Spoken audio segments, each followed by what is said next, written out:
Hello, everybody. I'm Neil Acharya. I'm Nate Sager. And this is SportsLit, a new podcast that we've started. Our first ever episodes today. The podcast focuses on sports books and sports literature, short stories, articles even, their authors, and the subjects, which are often athletes, but it doesn't always have to be that way. Anyway, it's our first episode today. Nate, pretty excited that we're finally doing this. Yeah, we've talked about doing this for literally years, Neil. Like you and I, we've been friends. You realize we have been friends for 18 years. We've known each other. We've known each other probably for 20, but 18 and 20. I mean, it took a while. I'm kidding. But we've wanted to do this for years because, like I say, you go into any chapters. Like, I mean, there's a whole section on sports, but you know, like those books don't make it into like the book review section of the Toronto Star. Like they're gonna review Roddy Doyle and you know, serious literature and serious history.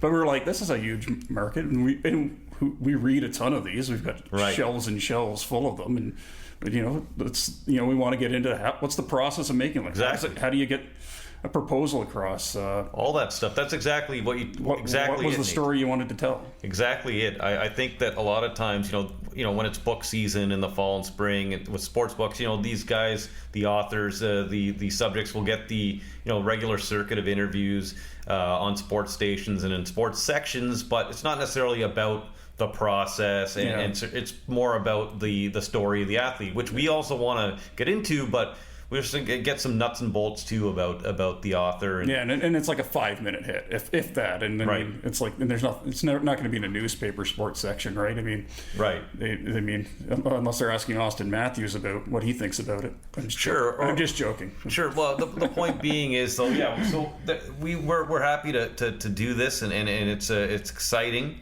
And our first guest today is a gentleman who a lot of sports fans would probably know. He's a broadcaster on Sportsnet. His name is Ken Reid. This is his third book. His first book was Hockey Card Stories, which was really popular. Story of, the story behind a certain card. And then he did One Night Only, which was about players that just played one night in the NHL. Which came out last year, and now he has the Dennis Maruk story coming out, and it's the unforgettable story of hockey's forgotten 60-goal man. And both me and you have read this story, and it's actually takes a couple turns. I mean, first of all, Dennis, you can kind of explain who Dennis is to our listeners. Yeah, I mean, Dennis is someone who as Ken talked about, is sort of slipped through the cracks. He scored, I think, about 400 goals in the NHL. I mean, that's an amazing career. Had played 14 seasons, but didn't always maybe get the attention that he deserved when he was playing, and then he sort of dropped out of sight, had to go through this process of finding himself, which is what the book's really about. It's not just, this time in St. Louis in 1984 this happened. I mean, although those stories are there, it's about how he had to find himself through hockey, and he went through some dark times with his mental health and a couple of marriages, and he sort of had to piece it together, and it's a really uniquely structured book, and it was, I guess, Dennis's idea to do these sort of short burst chapters. It's like doing 60. It's like 60 wind sprints. It's 60 chapters. Dennis scored 60 goals in a year. Hockey is a 60-minute game. People always like, we got to play a full 60 minutes. So these 60 short burst chapters. That was Dennis Maruk's idea. And so it gives it, and everyone's sort of got like a theme to it, and it's like sort of an anecdote, but every one of them had a purpose to it. It wasn't just like, this is a funny thing that happened. That's what I wrote. So I really like this book. Like, I mean, I almost never, don't like one, but right. He was the 7th player in NHL history in 1981-82. That's when he did it, to score 60 goals. At that time, only 6 other players had done it, I believe. So that's really what the hockey world knew him for. Then, as you talked about, he after 14 seasons, very successful seasons, 888 points, I think, in 878 games, or vice versa. Yeah, I think 878 and 880. Yeah, exactly. He kind of just he went off on his own and did a lot of interesting things. Lived in Aspen, went out to the Gulf of Mexico, and to find himself. And so, with that said, Ken is going to join us, and we're going to talk a little about Dennis Maruk, or I think a lot. I think we'll get a lot out of it, and we're excited to have you guys join us. So thanks for tuning in.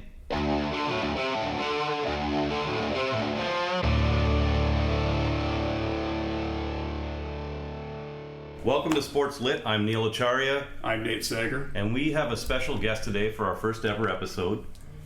Ken Reid, ladies and gentlemen, of Sportsnet. What's up, boys? He's an author. We're very glad to have you. I'm a dude that wrote a book, but if you want to call me author, that's cool too. Well, that's what we're here to talk about today. We're here to talk about the Dennis Maruk story, which you wrote. And we know you're on a bit of a tight schedule, so we're going to get right into it. What was the motivation? First of all, tell everybody about yourself. I'm an anchor. Don't know. Yeah, I'm an anchor at Sportsnet. I do the weeknight edition of Sportsnet Central Primetime with Ivanka Ozimak, and my latest book, written with Dennis, is called Dennis Maruk: The Unforgettable Story of Hockey's Forgotten 60-Goal Man.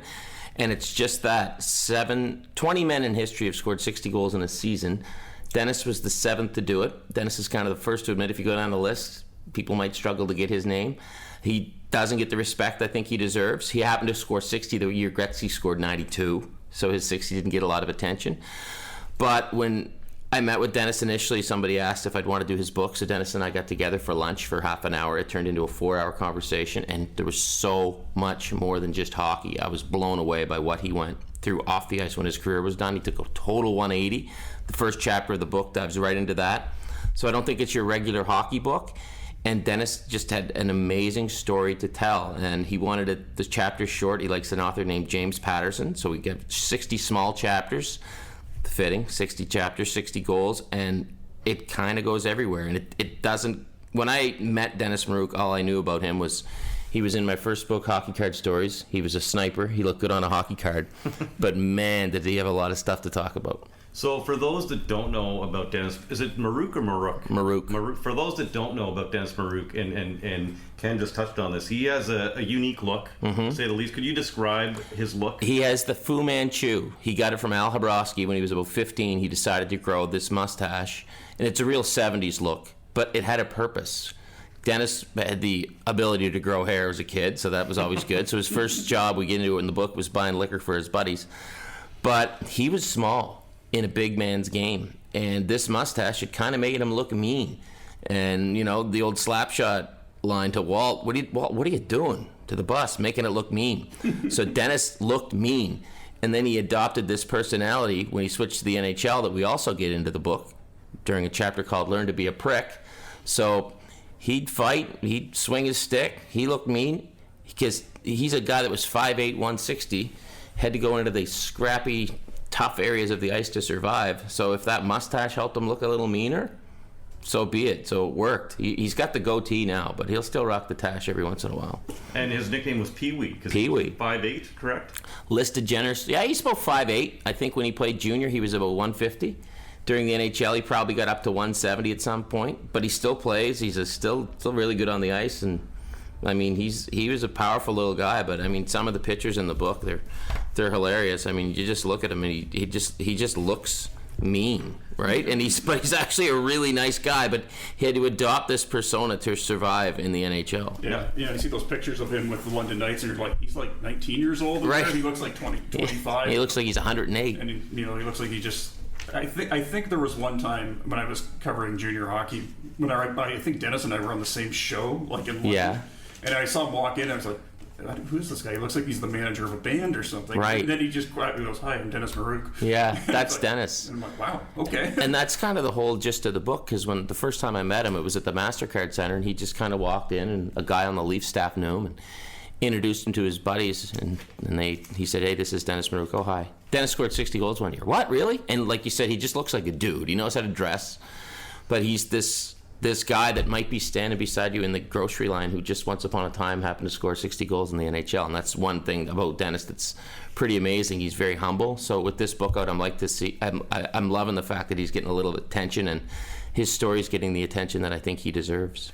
So you touched on a little bit, but the motivation to write, this is your 4th book, correct?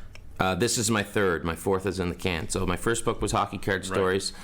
Second book was One Night Only. And this is the first book I've ever written with somebody else. Now, Hockey Card Stories Part 2 is also... That's coming out next year. Okay, so that hasn't come out yet. So if I let this cat out of the bag, is this... Maybe, yeah. Oh, boy. Dozens of people are freaking out now. Either we're breaking news here, or I've ruined. You're ruined breaking news. It's okay. Oh, okay. It's okay. I've been bragging about it. So We're gonna okay. have to have you back on for Yeah. that. Oh, I'll come on for that. Sure. I wanted to ask you. So this is your first book about a specific player. So Yeah. you were approached to do this, correct? Or So the first time I met Dennis was when I cold called him to be in Hockey Card Stories because he had that wicked look, and I wanted to know about it.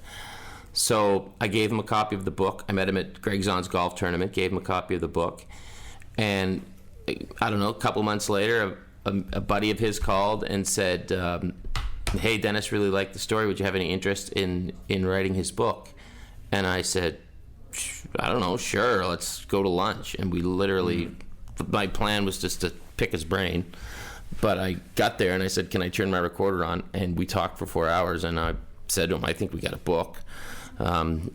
Contacted my literary agent and wrote up a little pitch and got a deal and started. We did about 25 hours worth of interviews. So what was that process like? It was long. It was fun for me, who likes to just talk to people about hockey. But like Dennis isn't. He's not a long talker, so you had to get details out of him. So sometimes you'd go over the same story twice just to get as much details and color to add to the story out of him as you could. And it was a lot of fun. It was cool just to pick the brain of a guy I grew up watching. So did you meet with him for these, or was he phoning you? Nope, we'd go out to lunch and sit down, and we'd meet in a coffee shop, and have 4 or 5 coffees over 5 hours. Coffees or no coffees. We were professional. And then I'd call him up maybe one night and go, hey Dennis, I just want to get this story straight. Does this make sense? So I wrote all his stories up, but I wanted him to know that this is his book. So if there's anything he doesn't want in it, we'll take it out. If there's anything he does want in it, we'll put it in. And the process continued. I mean, probably volleying back and forth 10 times before we finally come up with this final copy. And the captions under the pictures and some of the stuff in the last chapter, we literally did it right in the offices at ECW right before we submitted our final copy, because I didn't want to write someone's book, because the name on the book is Dennis Maruk with Ken Reid. I didn't want to write someone's story that they didn't approve of. So my whole thing was, Dennis, this is your story. I'm just here to help you. So I wanted to make sure that he got the message out that he wanted to get out. But I think part of the process was me coming up with the narrative and kind of telling him, did you realize that this was kind of happened? So he kind of took a step back and looked at his life and said, geez, that was really a bad time, and I can't believe I was going through that. I never thought of it that way before, because he tried to take his life at one point. That's in the book. And it gets really deep. It's not just about sniping 60 goals. In fact, that's kind of not what it's about at all. It's about the man who sniped the 60. Yeah, how much encouragement or direction did you need to sort of get him to talk about that? Because there's so much focus now on, I think we're actually in World Mental Health Month. Yeah. And there's so much focus now on the ex-athlete and how susceptible they are to, mental health issues, depression and anxiety. And he really opened up about that, and it really hit you like a ton of bricks. It did. When he did. It didn't come up the first session we were together. It took a little more digging, and he would say, I didn't feel too well, and I went, well, what do you mean you didn't feel too well? And a big point for him in his life was his daughter Sarah, when he opened up to her. So at Sarah's wedding, and we get into it in the book, he kind of just opens up to the world as, hey, if you're wondering where I've been kind of through hell. He's very comfortable talking about it now. And then so he had that mental health scare, and then as we're writing the book last January, he had quadruple bypass. So I'm with him in the hospital 2 days after that. The guy could hardly move, and I'm thinking, how the heck are we going to do this? Dennis, you almost died, buddy. And then 3 months later, he's got his step back. Like, he's the coolest guy. He's the nicest guy you'd ever want to meet. And he's got this spring in his step. And I think the book's almost like the story of a comeback. This great player who went away, and he came back. I'm not going to tell you what he came back to, but it was really cool to see a guy just kind of get a bunch of stuff off his chest and get it out there. Because when you get stuff off your chest, you can relate to it. So Dennis is telling me all about this anxiety and depression tentatively, and I said to him, and it's true. I said, Dennis, look, I see a psychologist. I've had depression issues since I was a teenager. I'm on medication too. So he says that, and really, yeah. So it was nice for me to find Dennis and for Dennis to find me because we could relate. So it's not like he was talking to somebody that couldn't relate to what he was going through. So maybe that helped, but it certainly helped me that he was like he really opened his life to me, which I admire because. When Dennis does the hockey banquets, he'll tell the hockey stories and he'll tell the odd story, but you won't get the real deep stuff that you'll get from a guy when you're just sitting around for 20 hours ultimately, or 25 hours. So is it safe to say the book has changed you more so than any other book? Yeah, for sure. I mean, the other books were fun. This was fun, don't get me wrong, right. But this is deep. The other books were what's going on your hockey card and what was it like to play one night in the NHL, which is great because I'm curious about that. And this was more focused on one man. Now, the other books give you a glimpse of what 60 men were like in one book and 39 were like in the other, but this is deep. So I definitely learned a lot doing this, and I had to learn how to try to throw it all together into a story that made sense. I hope it does. It's an easy read, like my other books are. I mean, I'm not Shakespeare. I'm not a wordsmith here. I'm a guy who sits and tells stories, and I always say I write the way I speak, and I had to write in Dennis's voice, but Dennis is pretty short, to the point guy, so that's kind of how I wrote the book. Yeah, how much did Dennis's being direct and, like you say, short to the point, how much did that sort of lend itself to the whole 60 chapters idea? Because that was what I noticed first of all, and I thought you mentioned the symbolism 60 chapters, 60 goals. chapters, 60 goals, 60 minutes in a game. That was totally Dennis's idea. He loves this writer. I believe the writer's name is James Patterson, who writes short chapters. So Dennis said, the first thing we said when we agreed we were going to write a book, I said, what kind of a book do you want? He said, I want it to be the kind of a book that I'd want to read. I said, well, what do you like? I love James Patterson, short chapters. I want the chapters short and to the point. No problem. Yeah. We can do that. And I said, you want this warts and all? I mean, I said, if we're just going to write a book about a guy scoring 60 goals, that's going to appeal to a hardcore hockey base. But do we want to write your story, or do we want to write the 60 goal thing? So he said, I want the story. So we went from there, because he has so many, some of the stories are hilarious. Drinking an afternoon of a game, being told, hey, you're playing tonight, the team's not folding, not getting paid, delivering furniture to Goldie Hawn. He's the farmhand for John Oates from Hall & Oates. And when Dennis is telling me that, the way he told me was, he'd say, yeah, I was in Aspen, and a guy came in to ask if anyone could help with furniture deliveries. So, they told him I could. So I went out, and I was his farmhand for a year and a half. It was John Oates. I go, whoa, what? It was John Oates. You mean, Hall & Oates, John Oates? Yeah. Back up. Okay, what was he wearing when he walked in the furniture? So I'd have to get all these details out of him. So all these names randomly pop up in his story, but he also comes to realize it's cool to hang out with all these big names, but the first person you have to be happy and cool to hang out with is yourself. Yeah, that definitely came across. And I mean, you talked about some of these other guys. So basically, for those that don't know a lot about Dennis, he spent time after he retired. He played, I believe, 888 games. Yeah, right around there. Yeah. And in over 14 seasons. And when he retired, he went to Aspen and. He went away, and that's part of the reason why I think a lot of us don't know as much as we probably should. That's exactly why. Because he did stay kind of aloof from. He wasn't an analyst. He didn't.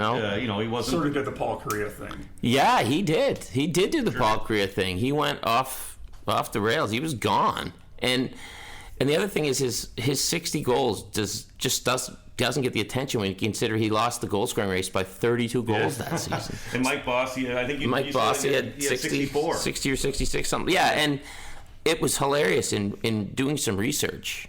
I'm thinking a guy who's got 60 goals, this is going to be a big story. It was literally a sidebar in most of the newspaper. Oh, and Maruk scores 60th as the Caps beat the Leafs. Whoa.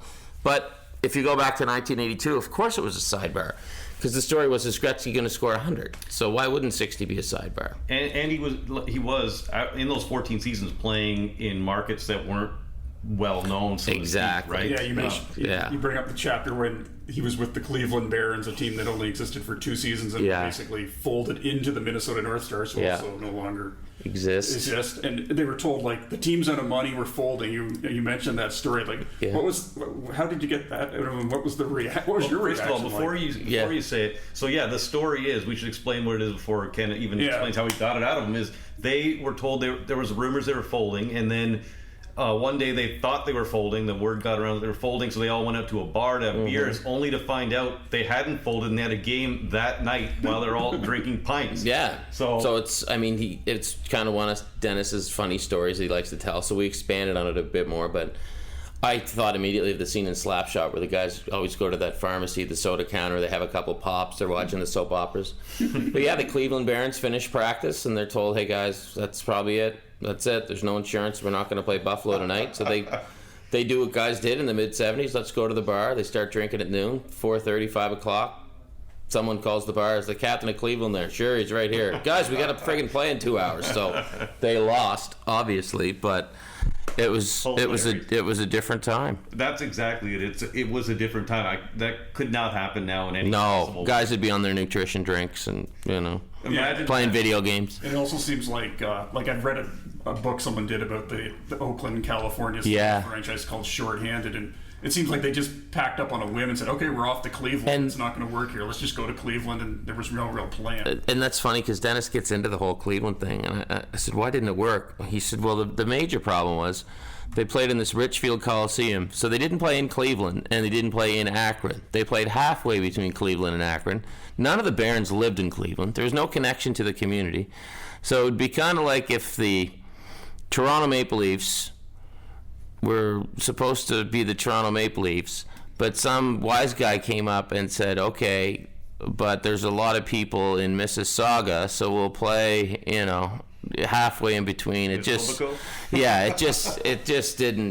didn't make sense. So the Cleveland Barons were, I don't know, not the most well-run organization. You'll get into that in the book. You'll see that. But that was a thing. And throughout Dennis's career, he just kept saying to himself, this can't be real. I mean, I've tried so hard my whole life to make it to the National Hockey League. And is this really the National Hockey League? Because I'm playing in Oakland, where it's lame and there's nobody here. Then I'm home in the summer. I get a phone call. I'm sitting with my wife, and they tell me, hey, pack your bags. You're going to Cleveland. They go to Cleveland. They're playing in an arena that holds 20,000 people, and there's 3,000 people in the stands. Plays there for a couple of years. Then the team dissolves. He goes to Minnesota. He's this total sniper. Minnesota decides we're not going to play you.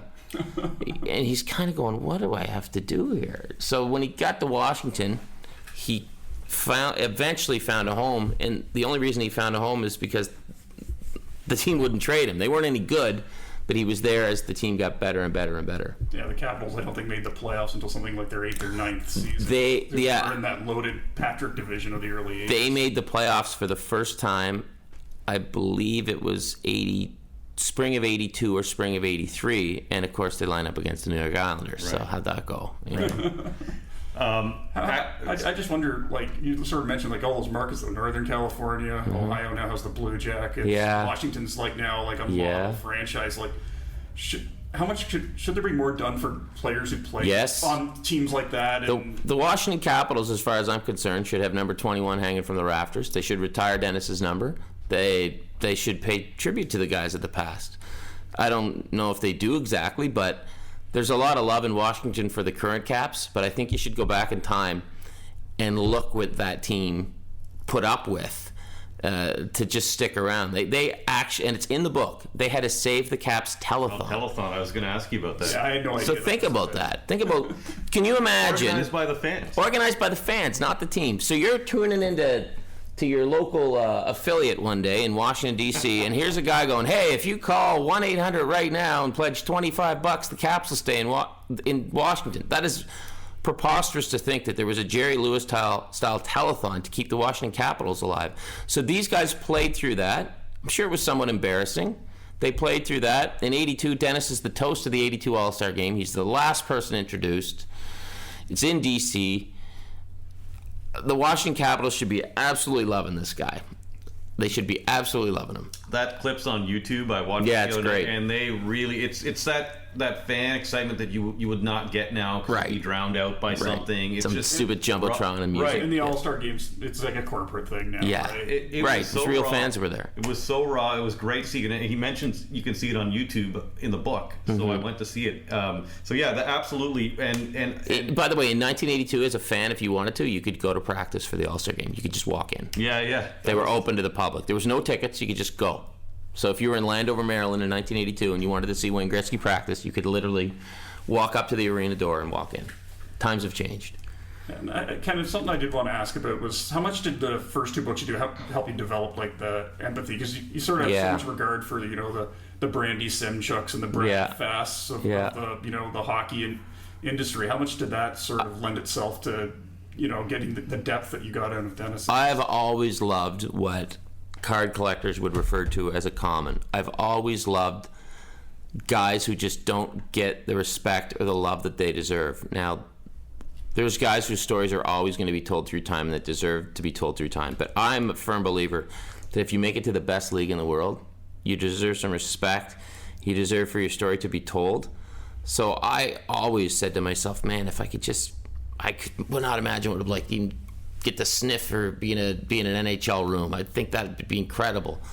So I've always had a fondness for guys that just have a cup of coffee career. One of my good buddies is Terry Ryan. He played 8 games for the Habs, and I just think, man, you played 8 games. That's incredible. And I mean, I just think it should be something that's respected, and these stories are not often told. So I thought, I love telling these stories. So thankfully, I had a publisher that would allow me to tell these stories, because let's face it, I think my books are kind of, if you were to equate them to music, Metallica is playing in the same town where I'm playing in a coffee shop trying to play my own acoustic guitar for music I wrote. It's not a broad appeal, but if you come in and you open the book up, I think you'll really like it, and you realize there's more out there than just what's on top of the pop charts. And trust me, I love what's on top of the pop charts too. I read those books as well. You touched on about how the alumni maybe or just the Capitals organization should maybe respect Dennis a little bit more. Am I paraphrasing you? That's fine. I put it this way: he should have his number retired. Speaking of that, I mean, if you look at when he played junior in London, that first and foremost, if anything stands out, it's the fact that his number has not been retired there. He's their 4th leading scorer in history. There's 8 numbers retired in London. Only one of those is a player with more points than him, which is Corey Perry. Corey Perry has 380 points for London, and I think it's 200-something games. I think it's 191. I don't know, whatever it is. It's insane, the points per game Dennis Maruk has racked up, and his number's not retired in London. It makes no sense. It makes no sense. Yeah, it makes no sense. And so, again, does this tie into what you illustrated in the book of him being perhaps aloof, going to Aspen, just kind of leaving the hockey world? Do you think people forgot about him, and that's why he's not recognized? I think so. That could be part of it. I also think that maybe numbers back in the day were just taken for granted, But the thing was, don't take the numbers for granted, because if they were easy, everybody would have put them up. So I think that's it. Who knows what else? But it's a pure mystery why his number isn't retired in London. And I've had people come up to me over the last couple of years who heard I was working on this book, and they said, "Why isn't Dennis's number retired in London?" And I said, "I have no idea. He doesn't know, but it's not." So maybe that can be your cause, Neil. You can get Dennis's number retired in London. It would be like the Ottawa 67s not having Bobby Smith's number retired. Right. And they have Bobby Smith's number up, and they've got Dennis Potvin's number up. Right. So in the press tours that you've done and wherever you've been over, I'm assuming the last couple of weeks. Yeah, just the last week or so. Has that come up a lot, or it came up from somebody in London? They asked me about it, and I think there'll be a story coming out on that soon. So I would look for that. But if a lot of London folks that I've run into have asked me why, but I mean, that's the Knight's decision, so it's not my decision. You did touch on this in the book too. He didn't initially want to go to London. Maybe that has something to do with it. Yeah, Dennis grew up playing in the Marlies organization, and his dream was to play for the Marlies. Unfortunately for him, the Howes wanted Mark and Marty to play together, so Mark was traded from the London Knights to the Marlies, and the Marlies initially said, "We'll trade you Bruce Boudreau for him." And the Knights said, no, we want Maruk. So there's a tie there between Bruce Boudreau and Dennis Maruk. So Dennis ended up going to London and basically quit hockey. He wasn't going to go. He was devastated. He was a kid. Mm-hmm. He was crying. And that kind of set the tone maybe for his entire hockey journey, because he was just a guy that was continually looked over and passed over, but who just kept producing. And his dad is 90. In the book, he's 90. He might be 91 now. I'm not sure. Got to be 92, 93. Yeah, okay, still with us. So we can ask you then how long the process was in terms of timeline for the book. Couple 3 years. Okay, yeah. So his dad is still around, correct? Yes, he is. So his dad, great gentleman, and he wants his dad to see his number go up. So yeah, it'd be an awesome thing. I am really starting to sound like the guy who's campaigning for this. You can campaign for him. Hey, if this book lets people campaign for Dennis to get his number retired, I'm all for that. Please, yeah, ask why. Because look, everybody, they're a private organization; they can do what they want. But if I were them, I'd like to have his number up there. Yeah. Before eventually they're going to have to get to like Marner and Domi and Horvat. Yeah. But they got to get to Maruk first. I know Dennis is going to go down and do an alumni night this fall with the book. That's going to mean a lot to him. So he still has a great relationship with the Knights.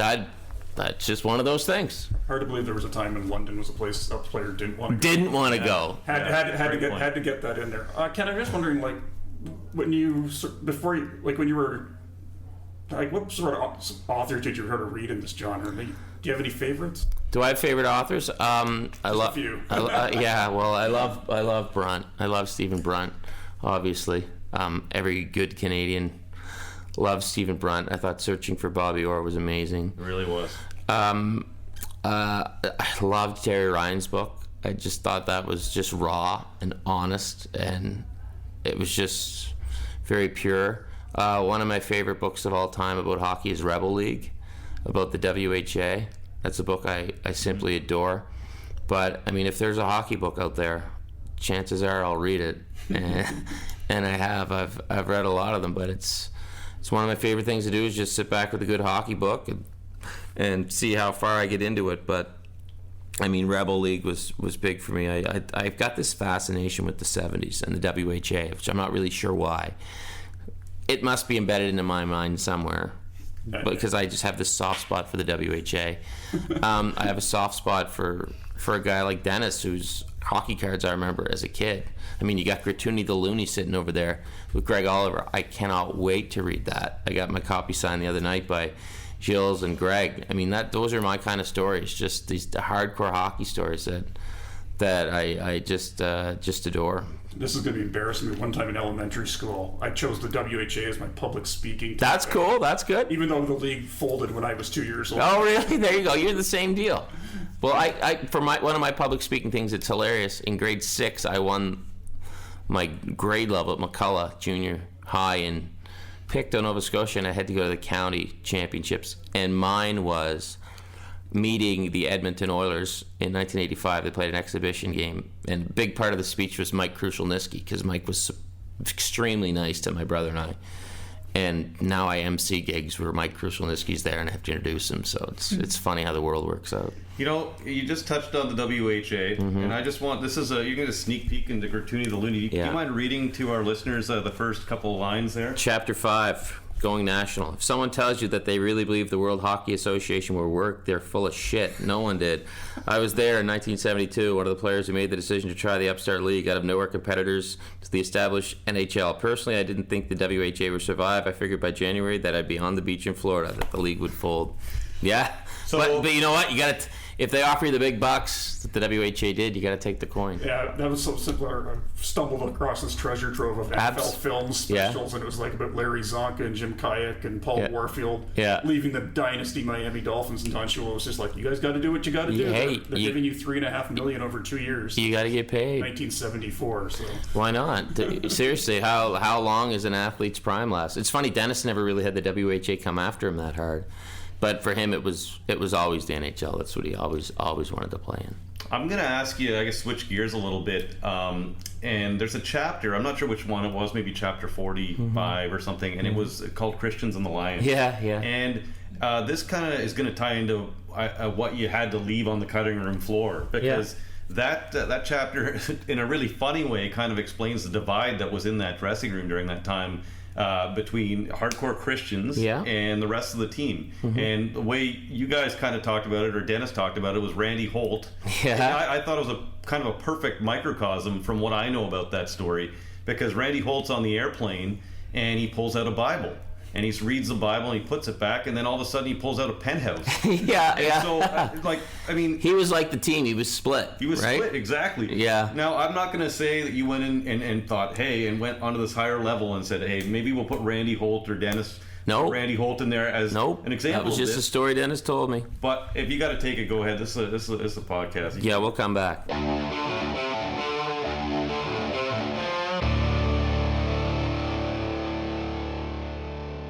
All right, we're back up, guys. Ken, how was your... first of all, we touched on this and I'm going to stop saying we touched on this because it's like the 20th time I've said that. Is that your trigger word? It is. Yeah, we touched on this. It's like the time, remember when Neil and I, for people who don't know, we got to know each other when we were attending university together in Kingston, and we were the hockey and football broadcasters. I just remember the one time I was nervous. We had Fred O'Donnell on, former Queens coach, former OHL coach, former NHL and WHL player. And I think I started every question with, certainly. So it happens, Neil. I always hate when someone answers a question and the person says, absolutely. Absolutely. My wife gets on me because she says I say you know too much. Well, Randy Carlisle, when I was covering the Leafs, would start every sentence, even if it was the first question he was asked, with again, like you answered this 100. So we all have those. And mine today on our first ever SportsLit podcast seems to be, you've touched on this. So I'm going to try and avoid saying that. So kick me under the table, Nate, if I say that again. Okay, we're back, Ken. We talked about... Yeah, we touched on it, yeah. We talked about the tragic, not the tragic, but the passing of Gord Downie. We knew he was gonna die, and it's very sad.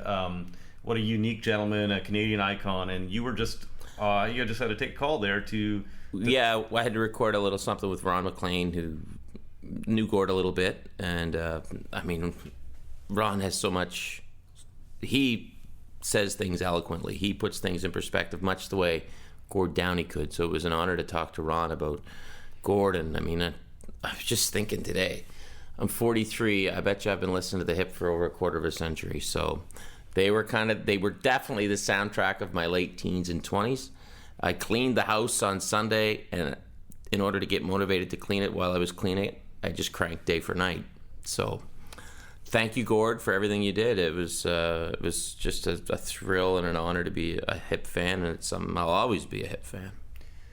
Yeah, and me and Nate talked about it earlier too. If you want to reiterate what you there's said. not much I can add on top of that, other than I always say, if you want to know what it was like to grow up in Kingston, if you were born, I guess, anytime after 1975, it's like just look at the start of Small Town Bring Down, the video of it. Yep. With all those shots of Kingston, all the grayness of it. Kingston almost became Canada's town. I heard someone say today on the radio, and it was very true. There's a lot of Kingstons. Like Kingston kind of became our town. I don't know if people from Kingston know that, but it means a lot to people from all across Canada because of the Hip, because of Grapes, because of Kirk, because of Dougie. That's Kingston. We all love Kingston.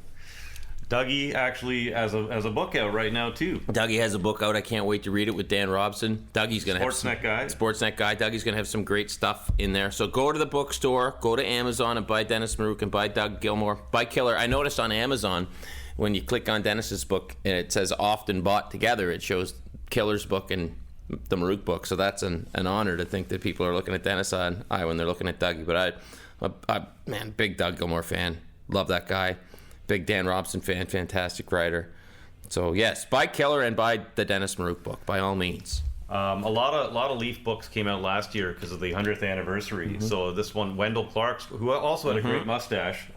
Dennis Maruk's mustache is a little less known, I think. Would you say, than Wendell's mustache? Oh yeah, Wendell's on the back of the book. So Wendell even comments. I think if we look at we get right to it. We don't want to. Chapter 2 is called The White, Black, Gray Elephant in the Room, and it's on Dennis's mustache because it just has to be out of it. And here's a quote. I put quotes from various people who Dennis came across in his life. So this is a quote from Wendell Clark under the chapter heading for Chapter 2. Dennis had one of the best Fu Manchus in the league. Today, he sometimes still tries to groove it, except it's gray. He led the 70s look in the league. It would have been noticed more, but he was in Washington. So, Dennis and Wendell. And it's funny because Dennis's last game against the Leafs, Dennis played nasty his whole career. He had to survive. His last game against the Leafs, he cross-checked Wendell Clark right over the forehead. It's on YouTube. You can check it out.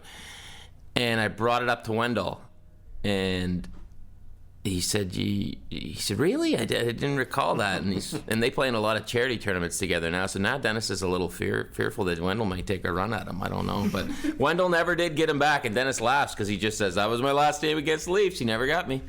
And Dennis is from Toronto. That's another. And he still lives here now, right? Did he move back here? Lives in Etobicoke. Right. He's got a nice condo. He's met a nice lady. He's a great guy to play hockey with. If you're ever plays in a lot of old timers games, Easter Seals tournaments. If you're ever in an Easter Seals tournament, and I'm in one soon, here's my tip: draft Dennis Maruk. He is a lot of fun. A lot of fun. Yeah, I think he said he actually really likes setting someone up for a goal. He does, and he played at Sportsnet. We had a team in an Easter Seals tournament last year. He likes setting guys up for goals. The problem with the Sportsnet team is we couldn't finish. He wanted to break the wrists of Brendan Dunlop, one of our anchors, because Maruk gave him more goals on his stick, and Dunlop just couldn't get it done. Couldn't convert. No, all Swedish and no finish. Yeah, there you go. Exactly. Talking about the Leafs and playing against the Leafs, he was involved in, we're all roughly the same age here. One of the most interesting kind of, I guess, Looney Tune things that ever happened during the Ballard years. He was in that game where Cicerelli, was it Luke Richardson? Yeah. Where he did he get arrested after the game? Yeah, he was arrested and all kinds of Looney Tunes is a good way to put it, because I'm sure Ballard would have really pressured the cops into doing something if the stick was in the other hands, we'll put it. But yeah, Dennis was around for a lot of stuff, and he played through the Gong Show Chuck Norris division when it was the Chuck Norris division. So imagine being 160 pounds and, everybody's around. Bob Probert's around. You name them, they're around. Willie Plett's around. All kinds of guys are around. So he played through a tough time. Before, I'm going to digress a bit, because before you took the call, we were asking you about that one chapter, the Christians and the Lions, and I wanted to know what was a lot left on the cutting room floor, like in terms of not just that part, but the whole book. Was the whole book? No, not really. There were some things that we definitely didn't name names, because nobody wants to be a tattletale. But except for Gilles Graton. Oh, did he name names? Okay. So we didn't name names. We didn't do that. There wasn't a lot left on the cutting room floor. No, we kind of put most things in there.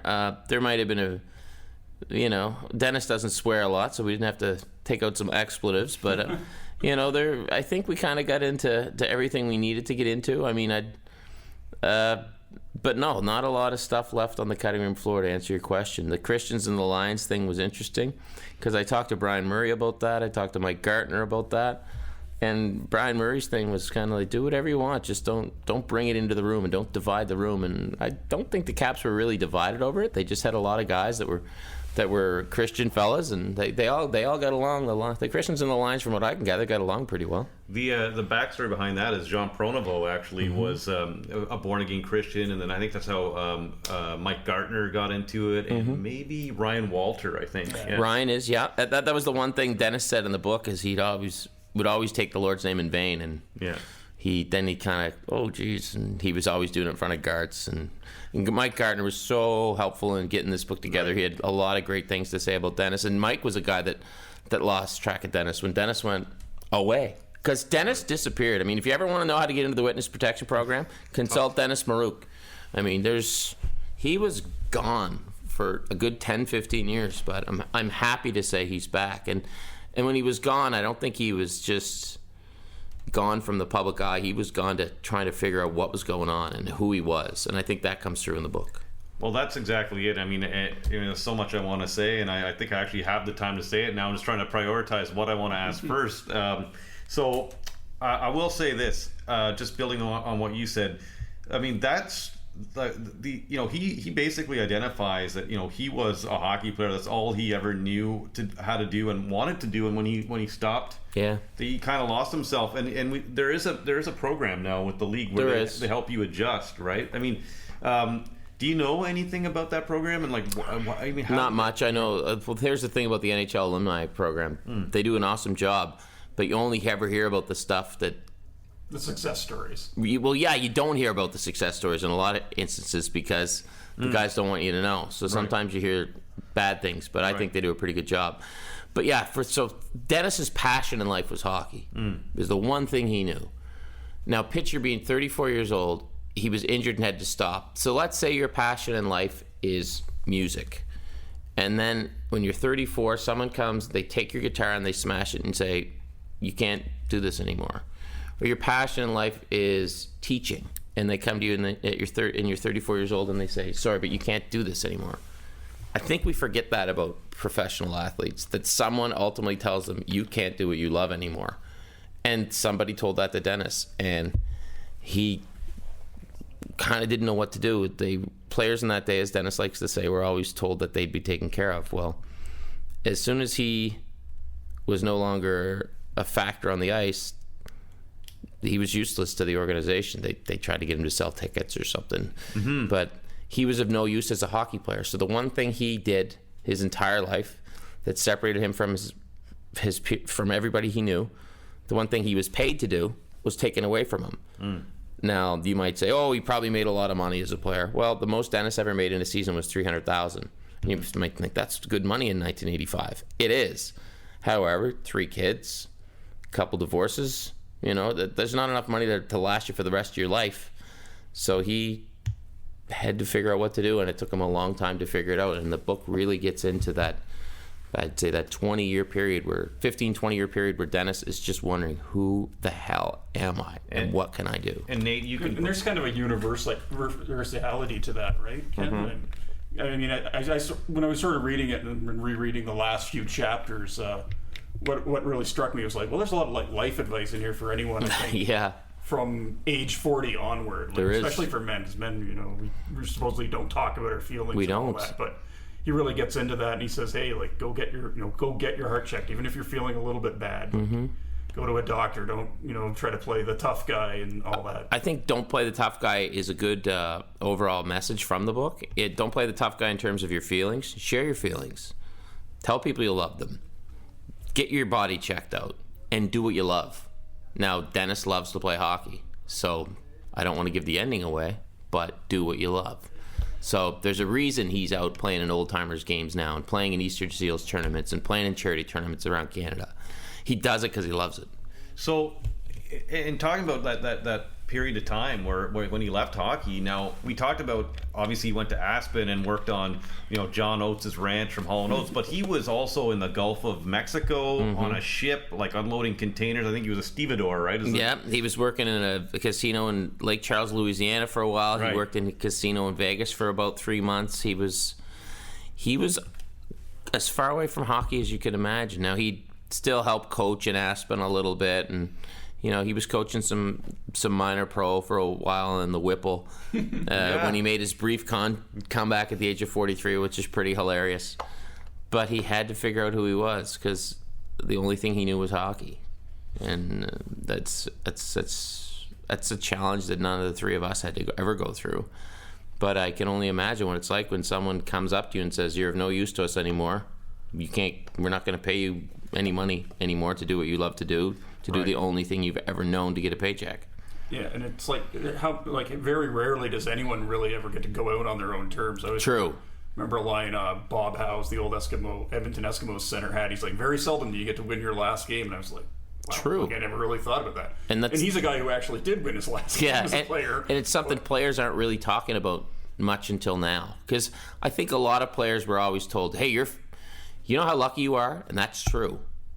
But they were never told, you know how lucky you are, but one day you're going to have to deal with this big stop sign in front of you that says you can't do this anymore. And now they do a great job managing players, helping them with their finances. The PA does a great job. Back then, the guy in charge of the PA was Alan Eagleson. How much do you think he gave a frig about what the hell happened to those players? So they really couldn't take care of themselves in a lot of cases because they were told you'll be taken care of. Oh, you just take care of what's on the ice. Everything else will fall into place. Well, everything didn't always fall into place. And he's a prime example of that. His career basically ended when I think he tried to block a Grant shot. Ledyard shot, Yeah. and his shin pad went, I guess, moved out of the way, and he just destroyed his Smashed knee, his knee, yeah. That's it. And that was around 1989. In the book too, you mentioned Alan Eagleson. He does not really have anything bad to say about Alan Eagleson. He doesn't. No. Which is that just because he's just a really nice guy, or Dennis is not. Dennis is a really nice guy. Yeah. It's funny too because I just finished reading the book on Alan Eagleson that was written in 1994 from the man from the Lawrence Eagle Tribune. Russ Conway. Russ Conway, nice name. What was the book called again, Nate? I think it was like Game Misconduct. Yeah, great book. Just finished that. Fantastic book. But Dennis said he gets into his thoughts on Eagleson. Some people might find them a little shocking, but yeah, it's shocking in that he just doesn't seem to hold any ill will. Dennis isn't a grudge holder. He's a really nice guy. I mean, he gets along fabulously with his first wife, his ex-wife. Yes. And I must say, his family was so helpful in putting this book together. So thanks to them. But I mean, his first wife, I talked to her on the phone, and I just hung up the phone, and I go, that might be the nicest person I've ever talked to in my life. Then I hung up the phone with his daughter. That might be the nicest person I ever talked to in my life. Hang up the phone with his son John. That might be the nicest person I ever talked to in my life. Talk to his daughter Jay Lynn. Right. That might be the nicest person I ever talked to in my life. And I mean, family's a big part. I mean, they get into how they adopted a little girl from Korea. There's all kinds of things that you don't think you'll see in a hockey book here. Yeah, and the part of the book is they talk about going to the meetings, and there's a group of people around them that can't have kids, and they just wanted to adopt a kid and she is now in Hollywood. She's on the TV show Scorpion or something. Yeah, she does acting. She teaches like, I don't know what the word is, but not martial arts, but swords and things like that. Archery, there are all kinds of crazy stuff. He's got some beautiful kids. He's got some beautiful grandkids. One of my favorite things about writing this book was getting to know Dennis. And last year he went and played in one of those outdoor games in Minnesota. And, you know, I usually wouldn't watch the Minnesota Wild play in an outdoor game with their alumni because I wouldn't care. But I wanted to watch because it was Dennis. And he was so proud going down because his son John was going to be in the crowd with his two grandkids. Sure enough, first goal of the game, classic Maruk, half clapper, left wing, total snipe show. And he had the biggest smile on his face. And I was sitting at home, and I was so happy because I knew how much that meant to him to score in front of the kids, that authentic look at grandpa moment. And that's the joy that Dennis still gets from the game. And there's two number 9s in that game. That's right. And the other one obviously is Mike Modano. So he was the last person to wear number 9 before Modano got it, and now it's out of, I guess it's out of circulation. It's out of circulation. Yeah. Dennis gave it to Mike. Dallas, yeah, in Dallas. Yeah. But that's kind of you could tell from the book he took some pride in that. Total. Yeah. Huge pride in that. In a way, his jersey's been somewhat retired or to a degree. Loves the guys. I mean, at the Lindros tournament last year, Dennis was just a hoot. And, I mean, Eric's a big fan of Dennis. And Eric didn't know that Dennis was a 60-goal guy. You know, he's just this really nice man who once upon a time scored 60. It's cool. And there's so much more to him than 60 goals, and that's what we wanted people to know is. In a hockey record book, it'll say 60 goal scorers, and the name Dennis Maruk is on there. But we wanted people to know who this guy was because he's a pretty fantastic guy with, I think, just an incredible story. Neate, well, I was gonna ask you.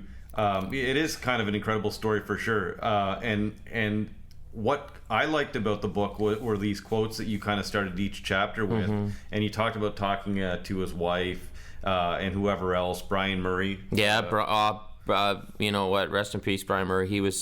He called me middle of a July day from his cottage. Didn't have to. Such a gentleman. Beautiful things to say. So thank you, Mr. Murray. And these quotes kind of start each chapter. And how did you decide that's kind of, was that the publisher or did you? No, that just came into my head at some point. I don't know how. It's probably something I saw before. I just thought I'd like to start each chapter with someone else talking about Dennis, just to get their perspective, as opposed, because let's face it, when you tell a story, it's your story. There's other sides to it. So that was my way of working other people into the book, I guess. Do you want to know, what a respectable journalist I am? I did Sure. some background. I made some calls before this interview, and you know who I got a hold of? Gary Green. Oh, really? Greener. Our old NHL and Network says buddy. Hi, and he's Oh, very sweet, happy. sweet. So me and Ken actually worked at the NHL Network, and now Ken's at Sportsnet, and he said he's really happy to see that you are where you're at right now. At So that's Sportsnet. awesome. Say hi to Greener for I me. will, and he said hi to say hi to Dennis, who couldn't be here today, but I hope you can relay that to him. I will. So he coached Dennis. So Gary Green was the youngest ever, and I think still 26 years old. Yeah. Was the youngest ever coach in NHL. I always wondered how that worked, because when you used to get the hockey news as a kid, Yeah. it would be like, oh, Gary Green's coaching at this hockey school, and it was like former Washington Capitals coach, and I'm like, what? He's And 28. he's like, Yeah. he looks like about the same age as my dad. Yeah, you know, yeah. Right. How's He was this probably possible? younger than your dad. Yeah. Yeah, actually, he was. Yeah. Yeah. So Sorry, Dad. no, Yeah. but Gary was taught. I asked him to just give me some memories and just Yeah. and he the thing that I enjoyed talking to Gary the most about was a part in this book towards the end where Dennis talks about being a goals coach, like Yes. and Yes. and what I talked with Gary about was the idea of Adam Oates, for example, was the skills coach with Yeah. Zach Parise. And you remember that created a bit of a rift with Mike Yeo a few years ago. Yeah. But just the idea of these specialty coaches, and I asked Gary about that, and he said, the idea, you could turn that into something. Steve Shutt did it for the Montreal Canadiens in the mid-90s. Oh, really? They had Steve Okay. Shutt, a goal-scoring coach. Just here's what you do in tight. And it's amazing. We spend so much time teaching defense, and I always was of the mind, you either have hands or you don't. And Dennis is, no, you can teach it. And he gets into there. He gives you some goal-scoring tips. So there you go in your men's league. Buy this book. It's a how-to. Do you think has he, since you've written this, has he made a go of that at all? Has he been able to? He teaches at hockey schools. Okay. But nothing. He was coaching junior for a while last year in a junior A loop before he had his health scare with his heart. Right. So he had to give that up. But Dennis can teach you how to put the puck in the net. And it is amazing in the NHL with everything that is so overcoached. Every aspect of the game. The one thing that's not overcoached, let alone isn't even coached at all, is skills. Because there's independent skills coaches like your Adam Oates. But, I mean, yeah, if any NHL team out there is looking for a sniper to help them out, give Dennis a call. We'll hook you up. Yeah, it's like NBA teams always have like coaches assigned to work with individual players. Yeah, on I mean, individual things, right. and, In football, they have an offensive coordinator. yeah. You know, in hockey, have they know. position coaches. Yeah. In baseball, they have the hitting instructor. Right, And, right. It's amazing. So I had a grab bag of questions. What I wanted to do if Dennis was here was I was gonna, whenever there became a low point or a dull point in our conversation, which there never could be with Ken and Nate and myself, I was gonna pull this question out of a bag, a random question. But I said, you know what, let's just use these now. And one of my Sure. questions was going to be for Dennis. Aside from Bruce Willis, So, am I playing Dennis here? Well, we can just kind of work this in and see if maybe you can pretend to. What would Dennis do, or what would he say? But I don't know if it applies to this question. But aside from Bruce Willis, who else that's famous has bummed a smoke off him in the book? Yeah, Bruce Willis that's true. bummed a smoke He's off him. bumming hacks off And Maruk. I think it was at Kevin Costner's house. It was too. at Kevin Costner's wedding. Yeah. So Dennis was like putting up. Or Kevin Costner had a theme of what Dances with Wolves, Field of Dreams. Yeah. for his wedding, and Dennis put up the, I guess, whatever, the decoration. Help decorate. Yeah. And so Bruce Willis tapped him on the shoulder and bummed a smoke. So I was just going to Don't ask tell him, Demi. who else? What other famous people have bummed a smoke off Dennis Maruk? I bet there's been more than one or two. What would you think is Dennis Maruk's favorite Hall & Oates song? Is it Man Eater? Yeah. She's Out of Touch? Yeah. Or, you know what? I forgot the other one I was going to ask. Out of those two, what do you think would be?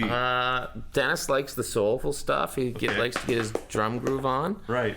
Out of touch, probably. Yes. Yeah. Well, you can't Or go the wrong. Man Eater. The way Man Eater starts is pretty good. And for anyone that knows music, by the way, Hall & Oates are unbelievable musicians. Watch Daryl's House on YouTube. It's incredible. I haven't seen it. I'm going to watch that. But I've seen it, yeah. Him and CeeLo Green do a little I Can't Go For That. It's amazing.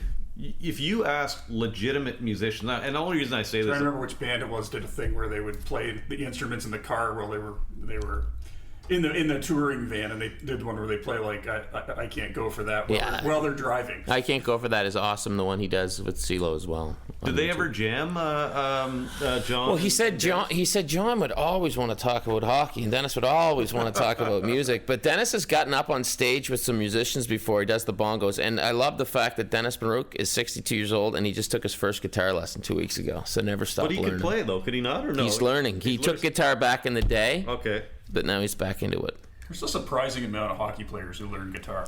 Well, look how many hockey players love tunes. I mean, here we are recording this on the day that Gord Downey passed, and I mean the hip and hockey, they're just linked, you know. And Absolutely. You're skating around in warm-up music. That's how you get your groove on. You get your little pep in your step. You get your flow going. You need the tunes, man.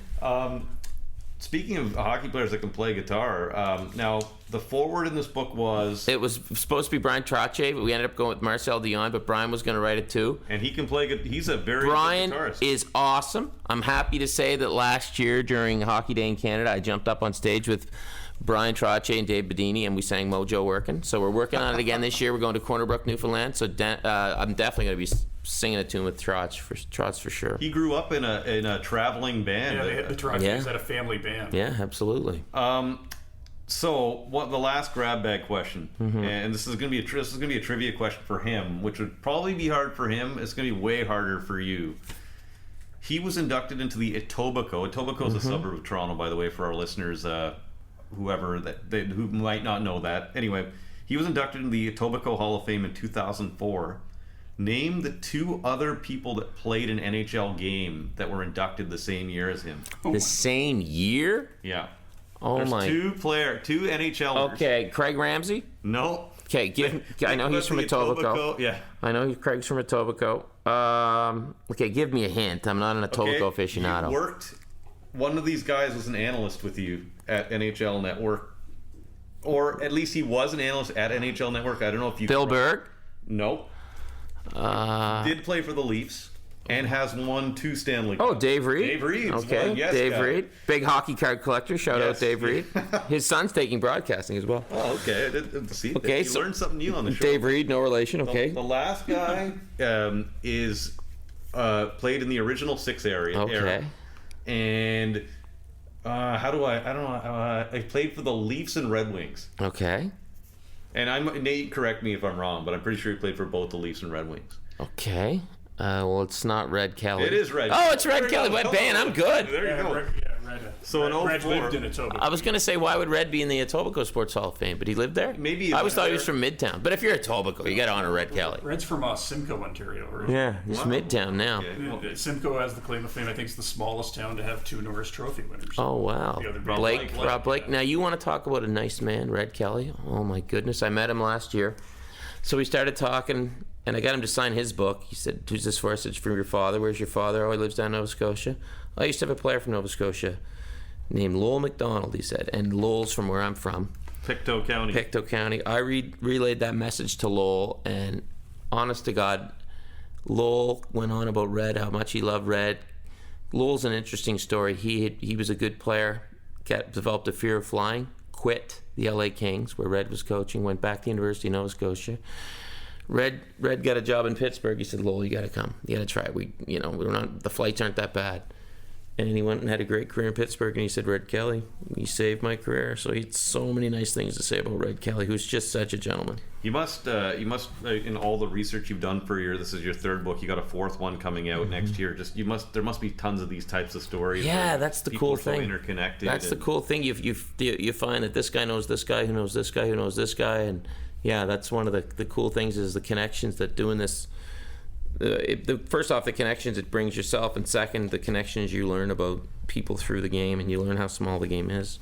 Of your books, what's been the best seller so far? I mean, I know you can't know. Hockey Card Stories and One Night Only sold right about the same. Okay. So they both were Canadian bestsellers, so I'll take that. So national best-selling author, as I call it, guy who wrote a book. Well, we'll have to make sure next time Ken's on, we introduce him as such and get him a better chair. Oh, an ascot. I usually wear an ascot when I'm talking books. But I'm hoping to be, obviously, you're hoping to be 3-time national bestseller, because I really want people to know this story Dennis has. I think it's a pretty special story. It's just, it's different. And, it's up my alley, so that's why I took an interest in it, because it wasn't to get rich. Nate, I don't know if you noticed this, but I guess this is my question. There's archives in here from like the Washington Post. I think Robert Fachet, is that? Jeez, I'll have to come to this library branch then. I usually go to the one on the beaches. There's elements in this book of you going back to old stories. How did you go? Is it you online? Go to the library? No, online. I'd go online and research archives, or I'd buy the microfiches. The password that you need to get into the archives of. Was I Washington Post in here? I think it was Washington Post. The Washington Post has a pretty exhaustive archive. They were good. Like everything they've ever published is online. I think, kind of like the New York Times. Yeah, and I got a buddy who has a New York library card who helped me get. So there's different ways to find things out.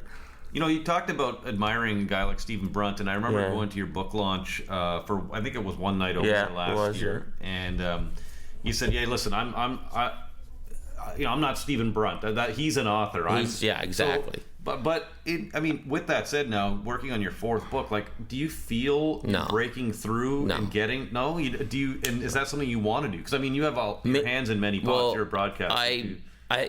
So I look at myself, who's a guy who's curious, who loves to tell hockey stories. It just so happened I wrote these ones down. I'm a guy who's curious, who loves hockey stories. Some nights I just talk about them on TV. I signed a book for Scott Morrison, who was nice enough to come to our lunch, and I put to Scott, a real author from me, a guy who writes books. So when I think of author, I think of a smart person. So I don't know, but I'm not dumb by any means, but I think maybe a lot of people who write books feel the same way. It's an honor that somebody would take a chance on me. It's an honor when somebody picks a book up and buys it that has my name on it. But I'm just a guy that writes books, and I think that comes through in my writing style. People say, "Oh, when I read your books, I can hear your voice." I'm like, well, that's great, because that's kind of what I'm getting at. I'm not a fancy writer. I'm just, meat and potatoes, beer hat, drink my beer, and write my books. Probably not at the same time. How do you stay on schedule to do that? You're hosting Connected like every weeknight. But the greatest thing in the history of the planet is a deadline. So, if there's a deadline, I will meet it. But sometimes, when I was finishing Hockey Card Stories 2 this fall, and this is why I think I might take a little bit of a break from writing. You got to go pretty hard at sometimes, right? So, I'm not a guy that writes by schedule, but when I feel it, I'll write. But as the deadline approaches, I'm like, geez, I got to get this done. So I went really hard for a couple months last winter to finish Hockey Card Stories 2. And my little guy, Jacoby, came up to me and he said, "Daddy, when are you done writing your book?" I said, "Friday." He said, "When is Friday?" I said, "In 2 days." He said, "Daddy, can we play in 2 days?" And I thought, okay, It's time to take a bit of a writing break. Right. So, but I enjoy it. It's something I love telling hockey stories. So I love being able to call guys up and they're nice enough to talk to me. But I got another book coming out next winter, like I said, but I don't think I'll write anything this winter per se, unless Harry Potter 8 comes out and they want me to write it and make millions of dollars. So if you were to compare yourself, and we're going to close out here, Nate, if you have anything on your mind, pop in. And if there's anything you want to add, broadcasting course really paid off. That's right. Is there, if you were to compare yourself to a hockey player in terms of your writing, are you like a third line center then? Is that what you're saying? You're like, I'm a grinder. I'd say. Yeah, I'm a guy that loves the game. I'm probably making the league minimum, but I love the game, and I might show up a little early for morning practice, and I might stay a little later after the skate. But I just love the game. Like I said, I like to compare it to a musician. I'm the guy that's playing his own acoustic guitar, writing his own songs, and I'm hoping you'll come in and give me a chance, because I think the songs are really good, even though Metallica's playing down the street and all their tunes and you got their albums. I'd like you to come take a chance on mine if you can. Yeah, you sort of hit on something. Dennis has his connection to Kurt Russell, and Kurt Russell had that, and his mother were involved with that Netflix documentary, The Battered Bastards of Baseball. Great documentary. That line Kurt Russell had about his father, Bing Russell, the subject of it. He's like, he was a plumber actor. Like he went to work and took his lunch bill with him. It wasn't all Hollywood glamour. Yeah, that was a great documentary too. Yeah, but I love those stories. I love these stories that are out there at the Battered Bastard Baseball. Just I didn't know about it, and I think a lot of people might not know about Dennis Maruk, but I think you'll be, wow, why didn't I know about that guy when you read it? Because people should know about this guy, and a lot of people do know about him, but they probably don't know everything about him. And hopefully they will if they get out there and buy the book, guys. That's right, buy the book. Dennis Maruk story. The official title is Dennis Maruk, right? Right. The unforgettable story of hockey's forgotten 60-goal man. Go and check it out. Ken, you've been very generous with your time. Cool. I know you're always Thanks for letting me have a phone break. Oh, no, to do work. No problem. No problem. Thanks, and guys. Thank you so much for joining us. Good luck with the podcast. It's a great subject, and I think it's I'll be listening. Who's coming up next? Get another. You know what? We're hoping to get Gratuny the Looney, and I gotta sweet. say, your publishing company, you work with ECW, has been excellent Awesome. in providing us books. Carl Subban has a book out. Yes. I'd love to get Carl in, and if we're really lucky, maybe Ken Dryden will come in because he's got that book on Steve Montador and concussions That's right, and everything. that's and right. Hey, I feel like the library is a perfect setting for Ken Dryden. It is absolutely. Thanks, guys. Thanks. Thanks, Ken. Got her.